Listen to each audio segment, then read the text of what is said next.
Essa história foi enviada pela Patrícia, de Divinópolis, Minas Gerais. Ela conta que ouviu essa história da própria mãe e da própria tia durante toda a infância. Minha tia e minha mãe contam essa história até hoje. E toda vez que elas contam, a sensação é a mesma. Essa história aconteceu no interior de Minas Gerais, quando elas ainda eram crianças. Minha avó era muito religiosa. Católica, daquelas que não perdiam uma missa. Mas ela sempre dizia uma coisa: você pode acreditar no que quiser, mas nunca desrespeite a fé dos outros. Na época, minha mãe não entendia muito bem o motivo.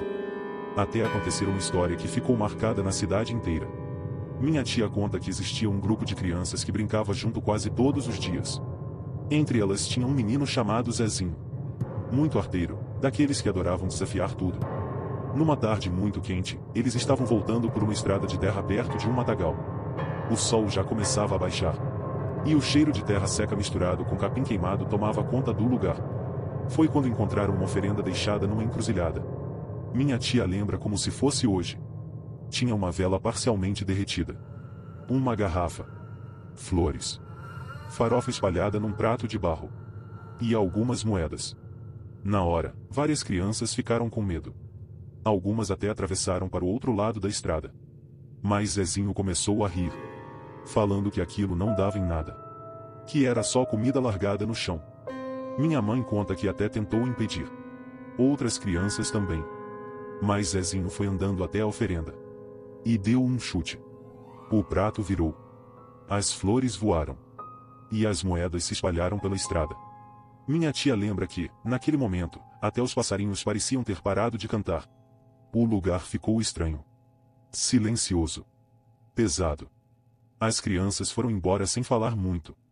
E a história poderia ter terminado ali. Mas não terminou. Poucos dias depois, o pai de Zezinho sofreu um acidente grave. Caiu de um andaime durante o trabalho. Quebrou várias costelas e ficou meses sem conseguir trabalhar. A família inteira ficou abalada. Algum tempo depois aconteceu outra coisa. A mãe dele sofreu um acidente dentro de casa. Uma panela com água fervendo virou sobre o braço e parte do peito dela. Minha tia diz que lembra até hoje dos curativos. E das marcas que ficaram por muito tempo. Então veio outra notícia. O cachorro da família. Um vira-lata que vivia acompanhando Zezinho para todo lado. Foi atropelado na estrada da cidade. E morreu no mesmo dia. Segundo minha mãe, foi aí que os moradores começaram a comentar. Porque tudo parecia estar acontecendo em sequência. Sem parar. Mas o pior ainda estava por vir. Zezinho começou a adoecer.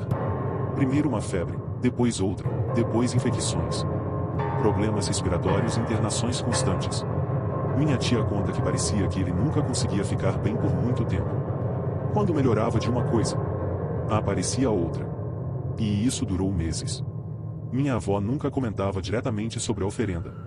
Mas toda vez que alguém falava do assunto ela repetia a mesma frase.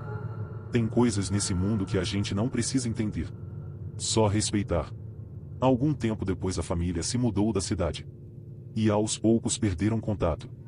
Ninguém soube exatamente o que aconteceu com Zezinho.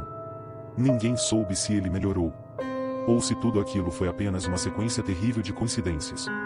Mas minha tia e minha mãe juram que nunca esqueceram aquele dia. E até hoje. Quando passam por alguma oferenda na estrada, elas não mexem. Não apontam. Não comentam. Só seguem o caminho.